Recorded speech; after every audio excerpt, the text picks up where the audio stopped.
ओम गणपत्याय नमः। ओम श्री दुर्गा दिव्ये नमः। ओम श्रीमद्देवी भागवत महापुराण ब्रह्मद्वितीय खंड।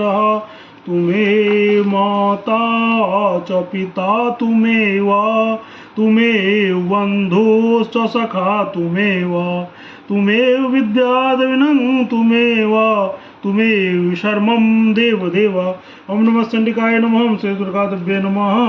ओम श्री दुर्गाये नमः। ओम श्री जगदम्बाये नमः। ओम ऐं ह्रीं क्लीं चामुण्डाय विचे। ओम श्रीमद्देवी भागवत महापुराण दसमं स्कंध अर्थप्रथमोध्याय। स्वयं भुआ मनु की उत्पत्ति। उनके द्वारा भगवती की आराधना। नारद जी बोले, हे नारायण, हे धरा के आधार, हे सर्वपालन कारण, आपने पापों के नाश करने वाले देवी चरित्र का वर्णन कर दिया।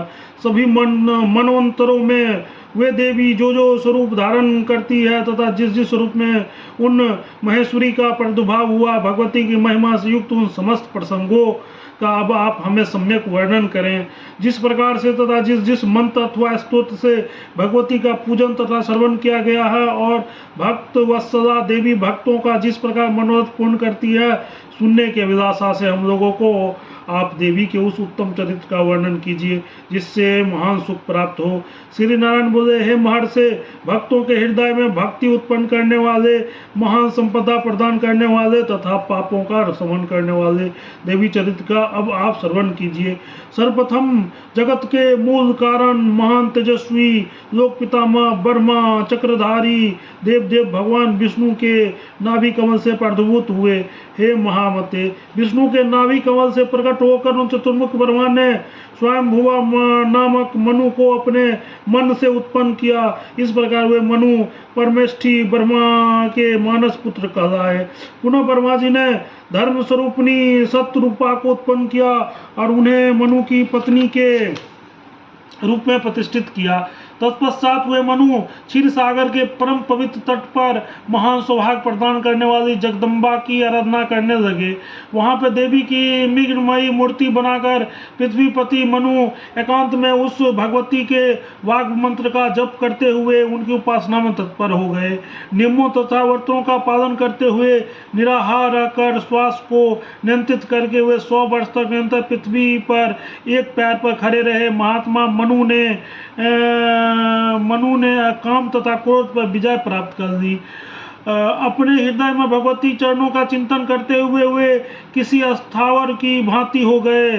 उनकी यह तपस्या से जगन्मयी भगवती प्रकट हो गई। उन्होंने यह दिव्य वचन कहा, हे भूपाल, तुम वर मांगो। तब देवी का आनंददायक वचन सुनकर महाराज मनु ने देवताओं के लिए भी परम दुर्लभ तथा मनोभिलाषित उन श्रेष्ठ वरों की याचना की। मनु बोले, हे देवी, हे विशाल नयने, हे समस्त प्राणियों के भीतर निवास करने वाली, आपकी जय हो। हे मान्य, हे पूज्य, हे जगतधात्री, हे सर्वमंगलीय, आपके कटाक्ष पात्र से प्रथम योनि ब्रह्मा जगत की सृष्टि करते हैं। भगवान विष्णु पालन करते हैं और रुद्र क्षण भर में संहार करते हैं। सचिपति इंद्र आपकी आज्ञा से तीनों लोकों पर शासन करते हैं। आपके ही आदेश पर यमराज दंड के द्वारा प्राणियों को नियंत्रित करते हैं तथा जलचर जीवों के स्वामी वरुण देव हम जैसे प्राणियों का पालन करते हैं। आप ही की कृपा से कुबेर निर्धरियों को अविनाशी अधिपति के रूप में प्रतिष्ठित है। अग्नि, नेतृत्व, वायु, ईशान तथा शेषनाग आपके ही अंश उत्पन्न हुए हैं और आपकी ही शक्ति से परिवर्धित है। फिर हे देवी, यदि इस समय आप मुझे वर देना चाहती है तो हे शिवे, सृष्टि कार्य में आने वाले मेरे सभी विघ्न क्षण भर में नष्ट हो जाएं। जो भी लोग वाग बीज मंत्र को उपासक हों उनके कार्यों की सिद्धि शीघ्र हो जाए।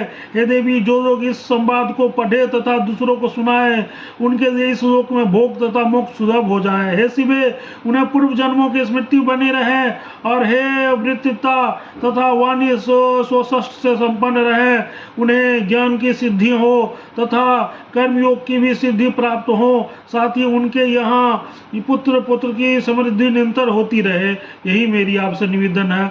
इति श्रीमद्देवी भागवत महापुराण सहस्तायां दशम स्कंधे मनुकृतं देवी सर्वं श्रवणं नाम प्रथमोध्यायः।